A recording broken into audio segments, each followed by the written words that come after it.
सामईन, आपका हमारे ATR Urdu channel में खैर मकदम और इस्तकबाल है। आज हम शफ़ी जावेद का अफसाना भूले बिसरे गीत पढ़ेंगे।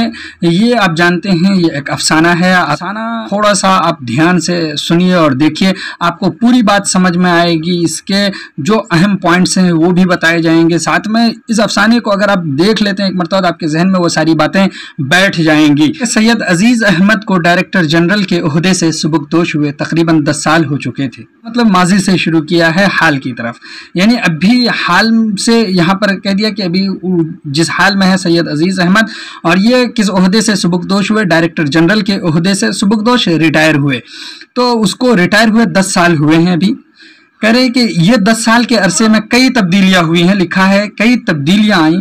जब तक वो अपने महकमे में आते जाते रहे, वहाँ लोगों ने और मातहतों ने, यानी जो उनके मातहत जो उनके नीचे काम करते थे, उन्हें याद रखा।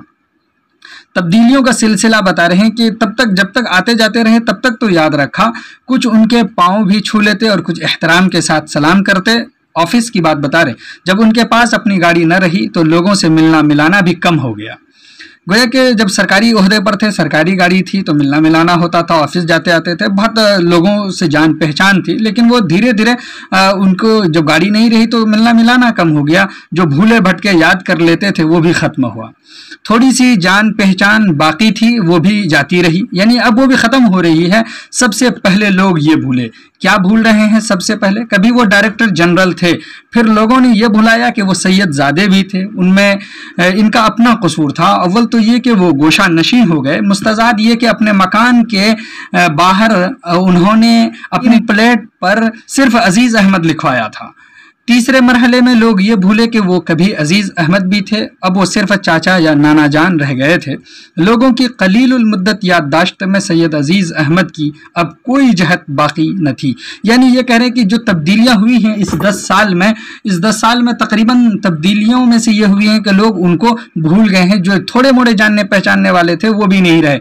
लोगों ने उनको तरतीब से भुलाया। किस तरतीब से भुलाया? कहा कि जब वो डायरेक्टर जनरल के ओहदे में थे तो उस ओहदे को सबसे पहले लोगों ने भूलना शुरू किया। फिर उसके बाद उसके सैयदजादे को बुलाया। कहा कि इसमें दूसरे का कसूर नहीं, उन्हीं का कसूर है, क्योंकि उन्होंने जो अपने नेम प्लेट लगवाए थे तो वहां पर उन्होंने ये सैयद लिखवाया ही नहीं, सिर्फ अजीज़ अहमद लिखवाया था। तीसरे नंबर पर जो लोग उनको भूले तो कि उनके नाम को भी भूल गए।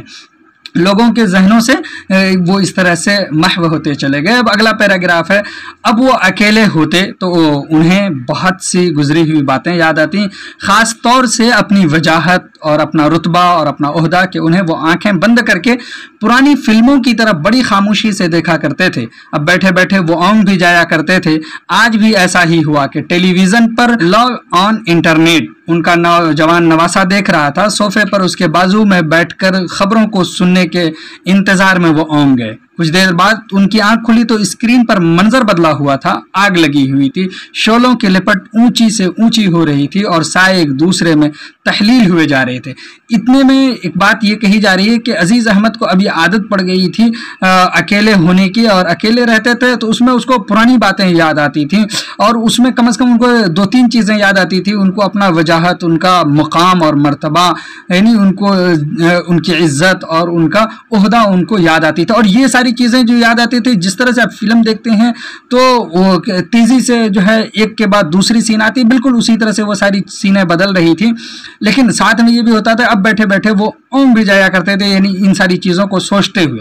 तो एक दिन की बात यह है कि उनका नवासा, ये पूछा जाता है क्वेश्चन में कि उनका नवासा क्या देख रहा था, तो लव ऑन इंटरनेट देख रहा था। कि वो सोचा कि अब हम खबर देखेंगे, तो उसके इंतजार में वो बैठे हुए थे। अचानक से उसको उसकी आंख लग गई, यानी ओंग गए।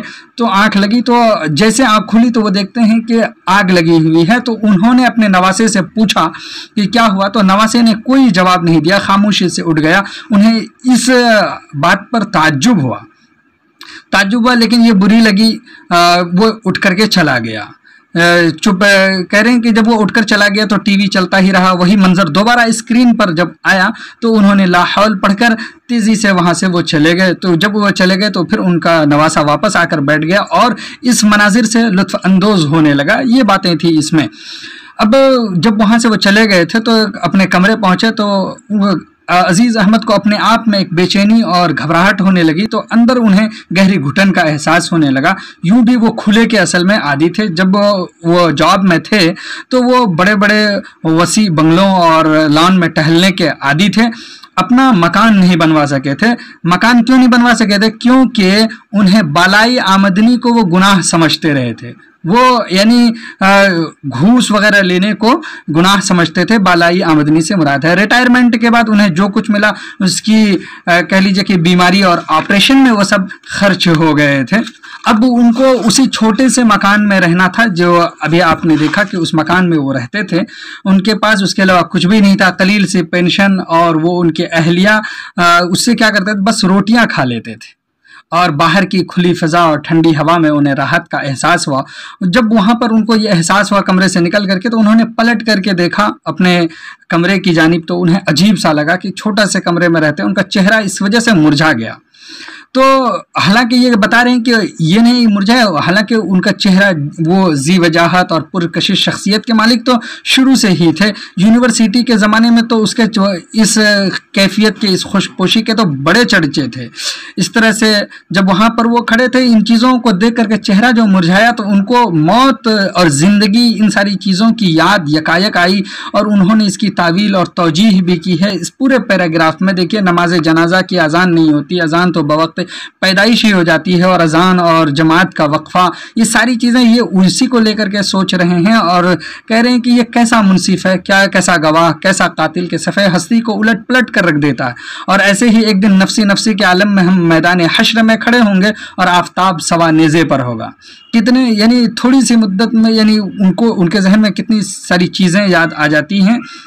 कह रहा गोया कि ये सारी चीज़ें एक तरह से आंख मचौली खेल रही हैं। कहा कि इसी बीच उनको एक बात ये भी याद आ जाती है, क्योंकि एक मरतबा उनको शादी की तकरीब में मदऊ किया गया था, तो वहाँ एक पुराने जान पहचान के मिल गए, एक पुराने आशना मिल गए, दुनियादारी में वो ताक थे। हाथ मिलाया तो उनके बाद पहला सवाल उनका यही हुआ कि इन दिनों आप कहाँ हैं?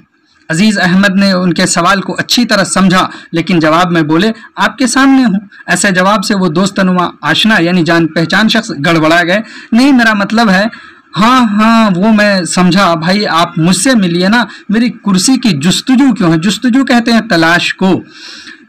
कुर्सी को आदमी बनाता है, कुर्सी आदमी को नहीं बनाती। इस तरह का जवाब पाकर वो हैरान भी हुए और खफीफ कहते हैं शर्मिंदा भी हुए और दूसरी तरफ चले गए। लेकिन ये एहसास अजीज साहब को नियाज खम दे गया, यानी ये जो एहसास हुआ उसको एक नया जख्म इससे पैदा हुआ। और कहा कि लोग अभी भी ओहदों से गोया के प्रेम करते हैं, ओहदों से शेक हैंड करते हैं, उससे हाथ मिलाते हैं। उन्हें इन्हीं दिनों उनका एक पुराना जर्नलिस्ट है, यानी जिन दिनों ये वाकया हुआ था उन्हीं दिनों उनका पुराना जर्नलिस्ट दोस्त है। ये क्वेश्चन भी पूछा जाता है उनके जर्नलिस्ट दोस्त का क्या नाम है, तो रवि रंजन मिलने आया। तो बातों बातों में उन्होंने अपनी कसक का इजहार किया। तो उन्होंने मुस्कुराते हुए कहा, दिल पर क्यों बोझ लेते हो? संसार यानी दुनिया तो दुखों का समंदर है, यहाँ हमें बनबास की सजा काटनी है और लुक़्मे अजल हो जाना। यानी लुक़्मे अजल का मतलब यानी हमें यहाँ से फना हो जाना है, मौत आ जाएगी, विनाश, और मौत ही तो संसार की बुनियाद है।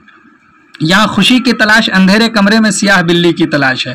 ये सारी बातें उन्होंने कही, उनको तसल्ली दी, उनको समझाया। आज इस वक्त वहाँ खड़े खड़े अजीज़ अहमद को एक मध्यम सी आवाज़ सुनाई दी। सूरज आखिरी मंजिलों से गुजर चुका है, शाम की तारीकी तेज़ी से बढ़ रही थी, पीछे घूम कर देखो, वहाँ अब तुम्हारा साया भी नहीं रह गया। इस तरह से कह रहे हैं कि रिटायरमेंट के कुछ दिनों बाद ही से उनकी तबीयत ख़राब रहने लगी।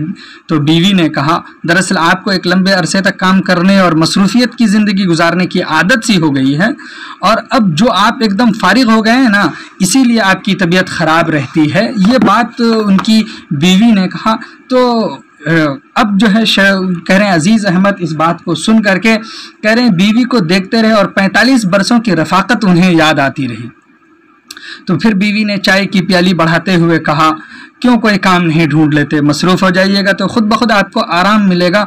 वो मुस्कुरा कर बोले, क्या बोलिए, जहाँ से जिस ओहदे से हम रिटायर हुए हैं, सुबकदोश हुए हैं, उसके बाद कोई मुनासिब जगह ही नहीं बचती है। उससे जो भी अब हमें चीज़ मिलेगी उससे कम ही पर मिलेगी।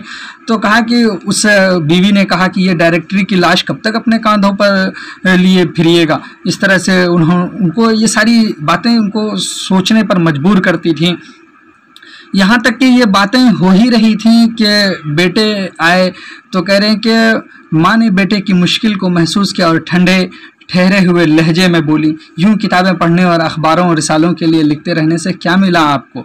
यानी इस तरह से आप सिर्फ काम कर रहे थे, लिखते रह रहे थे, उनसे आपको कोई फ़ायदा तो नहीं हुआ? क्योंकि बेटे ने जब उनको कहा था तो उस बात से माँ ने उनके ये बात कही, कहा कि दोस्तों और साथियों को जैसे भी बन पड़ा उन लोगों ने जगह भी हासिल की और पैसे भी कमाए। यानी वही बात कह रहे हैं कि उन लोगों ने सारी चीज़ें, घूस वगैरह सारी चीज़ें ली। जब आपकी उरूज का ज़माना था, कभी जो कोई तोहफ़ा डाली लेकर आया उसे भी आपने रगेद दिया, यानी उसे भी भगा दिया, वो भी नहीं लिया। कमाने वाले ज़ुबान मीठी और सर झुका कर रखते हैं, लेकिन आपके अंदाज तो हमेशा अनोखे ही रहे।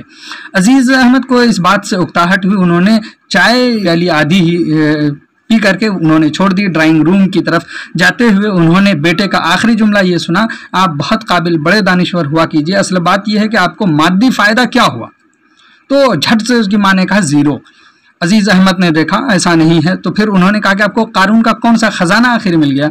तो उसको सहज अंदाज में कहा कि हाँ एक चीज़ तो मिली। कहा कि क्या? तो कहा कि कुछ नहीं तो कम से कम दोस्तों की दुश्मनी मिली है। ड्राइंग रूम में दाखिल हो गए, वहाँ टीवी बदस्तूर चल रहा था। नवासे ने बेचैनी से पहलू बदला, उन्होंने ये देखा और महसूस भी किया और आगे बढ़ गए वहाँ से। उस वाक़ये के बाद अजीज़ अहमद एक बार फिर सख्त बीमार हो गए। ECG करने के बाद डॉक्टर ने पूछा, आप कोई नशावर चीज़ लेते हैं? तो अजीज़ अहमद ने कहा बिल्कुल नहीं, सिर्फ सिगरेट पीता हूँ। तो डॉक्टर ने कहा कि नशा आखिर होता क्या है, यही तो आप बताइए। तो उन्होंने निकाल करके, उन्होंने खुश होकर अपना नया पैकेट डॉक्टर की तरफ बढ़ा दिया। यानी उनके पैकेट में, जेब में एक सिगरेट के पैकेट थे, वो निकाल करके बढ़ा दिया। तो डॉक्टर ने पूरा पैकेट खिड़की से बाहर फेंक दिया और एक लंबी सांस लेकर बोला, आप खुशकिस्मत हैं। तो उन्होंने पूछा कैसे? वो यूँ कि आप अभी ये आपके पास इतना वक्त है कि आप अपनी वसीयत तैयार करवा सकते हैं। और वसीयत कहते हैं कि यानी मरने से कब्ल जो तहरीर लिखवाते हैं वो वसीयत कहलाती हैं। अजीज़ अहमद सन्नाटे में आ गए।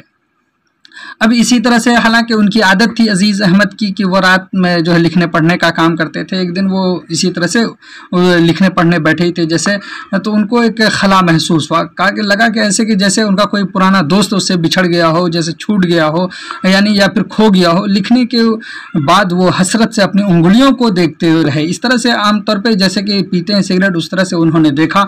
तो वही कह रहे हैं, सिगरेट के स्मोक रिंग्स बहुत याद आए। उन्हें लगा किसी हमदमे देरीना का साथ उनके सांसों से हट गया हो। उन्होंने खुद को वहां पर बहुत अकेला महसूस किया और उस वक्त उन्हें अपना पुराना साथी याद आया, उनका ट्रांजिस्टर, यानी उनका पुराना साथी जिसकी याद आ रही थी, ट्रांजिस्टर याद आया। दिल की बातें तो वो कहता ही था, जिसे अजीज़ अहमद कानों से नहीं दिल के नहाखानों से सुना करते थे। इस तरह से वो फिर वहाँ चले जाते हैं और अपना सारा कमरा उलट पुलट कर उन्होंने देखा और उनको ट्रांजिस्टर न मिला। बीवी ने आवाज़ें सुनी तो उनके कमरे में आ गई और बोली कि नींद नहीं आती तो गोलियां क्यों नहीं खा लेते? तो उन्होंने कहा कि नहीं, ये कोई बात नहीं है, दरअसल मैं अपना ट्रांजिस्टर खोज रहा हूँ। कहा कि ये अब कौन सा नया खब्त सवार हो गया है, ये भूत सवार हो गया है, कूड़ा कबाड़ सब स्टोर रूम में वहीं होगा शायद। वो सोने चली गई और अजीज़ अहमद मज़ीद तन्हाई महसूस करने लगे। उसके अंदर का सन्नाटा मज़ीद गहरा हो गया। रात की खामोशी में वो दबे पाँव स्टोर रूम चले गए। वहाँ पर उन्होंने उसको तलाश करते करते, यानी बहुत ज़्यादा वहाँ पर भीड़ भाड़ थी, उन सारी चीज़ों को हटाया। वो हाथ आया चंद लम्हों की खुशी का अदना सा वसीला। वैसे बेपनाह खराबे में रात गुजर गई। इसी आलम में दिन की रोशनी में बीवी और बेटे और नवासे उसे ढूंढते हुए, जब देखा कि नहीं मिल रहा तो ढूंढते हुए वहां तक पहुंचे। स्टोर रूम के खुले दरवाजे तक आए और अपने रुमालों से नाक बंद करके हैरान आंखों से उन्होंने देखा। क्या देखा? वहां देखा कि उनके चेहरे पर एक अजीब सी खुशी है। अजीज़ अहमद को उनका ट्रांजिस्टर मिल गया था। उनके चेहरे पर फातिहाना चमक थी और होठों पर अबदी मुस्कुराहट, यानी गोया कि उसकी वहीं पर वफात हो गई थी। सुबह के 7:30 बज चुके थे और भूले बिसरे गीतों का प्रोग्राम ख़त्म हो चुका था। उन्होंने उस वक्त देखा था, इस वजह से उनको पता चला था। तो यहाँ पर यही कह रहे हैं कि किसी बड़े ओहदे से सुबुकदोश हो जाने वाला एक शख्स अपनी गुज़श्ता ज़िंदगी की उसूल पसंदी, ईमानदारी और तर्ज़ बूदोबाश, यानी जो रहने के स्टाइल तरीक़े थे के मुतालिक अपनों की दिल आज़ार तंज़ो तमस्खुर को सहता हुआ अपनी बढ़ती हुई तन्हाई का मदावा फेंक दी गई एक बेकार शय में जिस तरह ख़ुद को पाता है, उसकी एक ज़िंदा और दिल पर असर कर जाने वाली ये कहानी है। बहुत ज़बरदस्त कहानी है। इसमें आप देखिए मरकज़ी किरदार में सैयद अजीज़ अहमद हैं, उसकी शिद्दत को महसूस करवाया गया है, किस तरह से वो इसमें अपनी बेकैफ़ी और बेदिली को महसूस करते हैं। तो आइए अब इसके बाद जो इसके क्वेश्चंस हैं थोड़ा सा देख लेते हैं।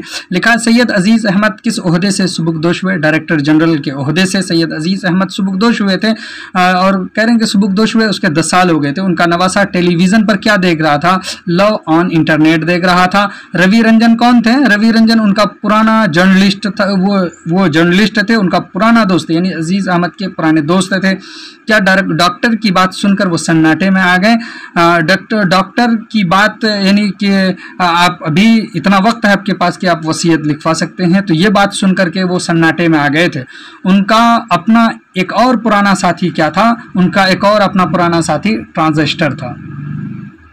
ट्रांजिस्टर मिल जाने के बाद क्या उनके चेहरे पर फातिहाना चमक थी? ट्रांजिस्टर मिल जाने के बाद हाँ, उनके चेहरे पर फातिहाना चमक थी। भूले बिसरे गीतों का प्रोग्राम कितने बजे ख़त्म हुआ?